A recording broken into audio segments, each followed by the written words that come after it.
entirely inspired.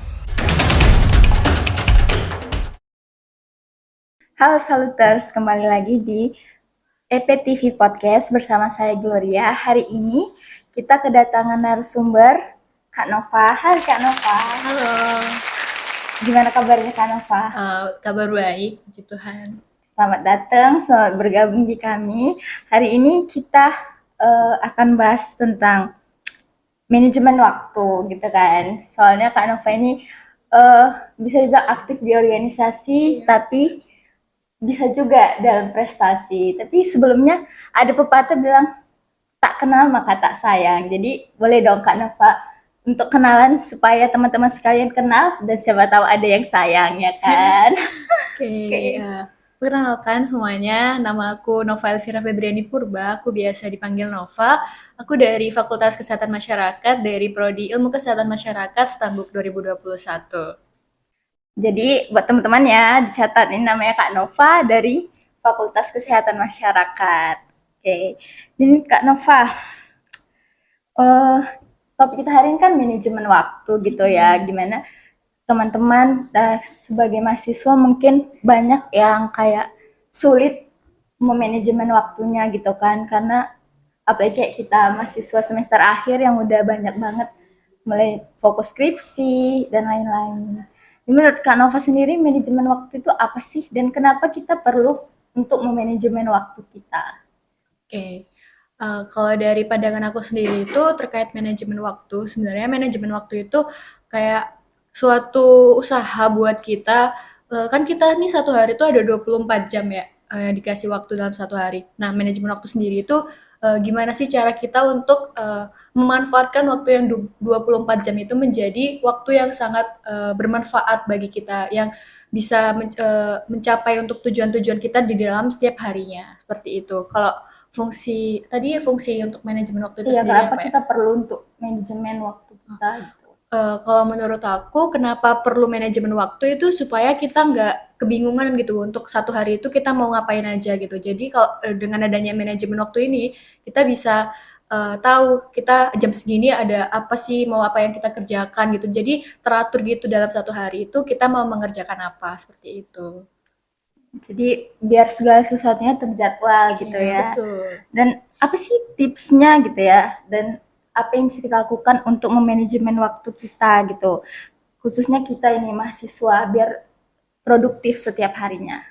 Oke, kalau tips dari aku sendiri yang selalu aku terapkan di sehari-harian aku selalu membuat jadwal di setiap harinya. Itu bisa dari dicatat di notebook ataupun di Google Calendar. Kan ada Google Calendar itu bisa dicatat gitu untuk jadwal setiap harinya. Jadi kayak kalau dari aku sendiri kayak semuanya hari ini aku ada jadwal ini. Jadi aku catat di Google Calendar. Terus untuk keesokan harinya itu juga aku catat entah di malam harinya eh, aku catat untuk keesokan harinya aku ada kegiatan apa yang harus aku kerjakan, apa deadline terdekat, seperti itu kalau dari aku. Terus selain mencatat itu aku juga kayak semuanya ada jadwal yang nggak termasuk ke jadwal yang udah aku catat itu aku meminimalisir buat nggak ngelakuin itu. Jadi biar nggak ini sih, biar apa sih? Biar nggak bertabrakan aja jadwalnya, jadi nggak hancur schedule yang aku buat itu nggak keluar dari itu. Jadi kalau nggak ada dari yang aku catat ya nggak aku kerjakan gitu. Apalagi kayak mungkin ajakan teman untuk main tapi sebenarnya itu di luar prediksi aku ya kan. Jadi nggak ada di jadwal tapi aku ada kegiatan yang lain yang harus aku kerjakan itu aku meminimalisir sekali untuk nggak ngelakuin itu. Jadi aku tetap lakuin apa yang udah aku jadwalkan di hari sebelumnya seperti itu. Jadi memang harus kayak berani untuk menjadwalkan ya. Jadi untuk hal-hal yang di luar dikesampingkan Iya, dulu. betul. Tapi kalau kita menjadwalkannya cuma satu hari itu kayaknya nggak optimal ya. Harus disiplin. Gimana nih supaya kita terbiasa gitu Kak menjalankan jadwal-jadwal kita yang setiap hari. Ada tipsnya nggak? Tuh. Biar terbiasa sih kalau dari aku sendiri itu, yang pertama mungkin, eee, kayak dari hal-hal kecil dulu ya, mungkin kayak setiap hari harus bangun jam berapa gitu. Walaupun ada kelas ataupun nggak ada kelas, itu kayak tetap harus bangun, entah bangunnya jam 6 pagi itu tetap harus bangun. Terus, kalaupun nggak ada kelas ya lakuin hal-hal yang bermanfaat lainnya, kayak mungkin bersihin kosan kalau anak kos atau bantu orang tua kalau, tinggalnya sama orang tua, seperti itu. Baru nanti setelah, kegiatan tersebut kalau ada jadwal kelas ataupun ada jadwal yang lainnya baru dilaksanakan, kayak gitu. Atau bisa juga kalau dari aku sendiri itu, kita buat skala prioritas, pastikan punya setiap orang itu pasti punya prioritas masing-masing. Nah, selain dari penjadwalan itu tadi, kita juga buat skala prioritasnya, mana yang lebih penting dan mendesak seperti itu sampai seterusnya. Jadi intinya kita menjadwalkan dan pastinya konsisten ya dari Iya, hal-hal kecil, mulai dari bangun tidur itu harus konsisten, mau ada jadwal kuliah, mau nggak kuliah, mau weekend sekalipun harus iya, tetap bangun betul. pagi ya. Oke, terus gimana nih? Kayak tadi mungkin kakak udah nyinggung sedikit ya gitu kan. Kalau misalnya ada acara di luar jadwal, kayak misalnya kita nih udah konsisten seminggu, 2 minggu, tapi tiba-tiba ada aja teman yang nanya kayak kita nongkrong yuk, gimana nih? Menolak ajak-ajakan gitu. Karena ini kayak termasuk tantangan juga kan untuk Mhm. kita bisa mengendalikan diri untuk tetap konsisten dengan manajemen waktu kita. Gimana itu kak? Kalau untuk menolak ajakan teman itu kalau sekali 2 kali mungkin nggak apa-apa ya, mungkin kalau dari teman aku sendiri itu biasanya juga saling ngertiin. Tapi, bisa juga sih kayak kita terima ajakan teman untuk nongkrong, tapi dengan catatan itu biasanya kalau aku itu sambil ini bilangnya, "Boleh deh tapi sekalian ngerjain tugas ya," atau yang lain. Jadi tetap terjalan gitu apa yang aku harus kerjain kayak waktu itu ada tugas yang mau aku kerjain tapi satu sisi temen aku ngajakin buat nongkrong jadi kayak ya udah nggak apa-apa sekalian ngerjain tugas jadi kayak dapat suasana baru juga jadi biar nggak bosen ngerjain tugasnya cuma di kos atau lain-lain jadi bisa kita ajak juga teman kita buat saling produktif bareng buat ngerjain tugas sekalian nongkrong gitu. Oke, jadi balik lagi ke diri kita Iya sendiri, benar. gimana kita menanggapi ajakan teman kita ya. Hmm, dalam manajemen waktu ini ada nggak sih indikatornya kayak kalau aku udah begini baru nih berhasil manajemen waktu kak, atau kayak tiap orang punya preferensi yang berbeda-beda? Kalau indikatornya itu balik ke aku sendiri, kalau dari aku itu indikator keberhasilan aku kalau udah berhasil belum aku manajemen waktu itu dari melihat tingkat ini sih apa aja yang udah aku capai dari tujuan-tujuan aku kayak yang balik yang aku bilang tadi tiap hari itu aku buat jadwal di Google Calendar gitu kan apa yang harus aku kerjakan apa yang harus aku lakukan itu kalau dalam satu hari itu aku tercapai berarti itu aku udah bagus dalam manajemen waktu.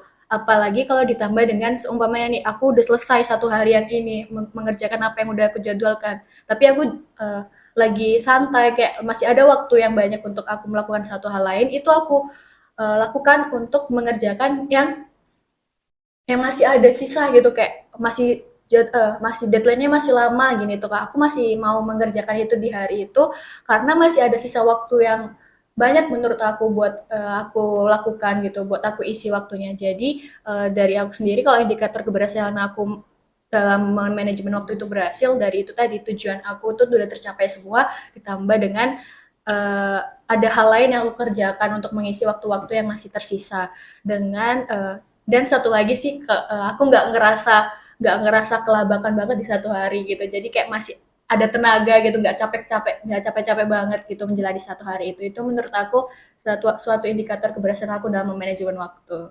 Jadi sesuaiin lagi ya dengan Mm-mm. kebutuhan kita, keseharian kita, dan nggak perlu harus lihat orang lain ya. Iya Soalnya benar. kadang-kadang kayak kita, ih temanku udah kayak gini, aku harus kejar target, harus sama kayak temanku, nggak perlu ya Iya. seperti itu ya. Satu lagi nih kak, eh kayak mungkin banyak teman-teman ya yang masih juga manajemen waktunya masih berantakan, termasuk aku sendiri juga ini. Jadi gimana nih tips untuk yang paling pemula nih, yang untuk memanajemen waktunya gitu, biar produktif. Apalagi kalau udah weekend ya, kayak Mm-mm. maunya rebahan, scroll TikTok seharian gitu. Gimana nih kak tips-tipsnya? Tips dari aku untuk yang baru baru banget mau belajar untuk manajemen waktu itu balik lagi ke yang tadi. Yang pertama pasti harus buat penjadwalan di setiap harinya. Terus usahain itu buat skala prioritas juga mana yang penting untuk mendesak, mana yang penting tapi nggak terlalu mendesak itu harus dibuat skala prioritasnya. Lalu usahain juga kayak yang aku bilang tadi, boleh kita menolak ajakan teman, tapi ya jangan terlalu sering kan, kita juga butuh kayak main bareng teman buat nge-refresh pikiran gitu kan, biar nggak terlalu bosan sama kehidupan yang kayak gitu-gitu aja gitu kan.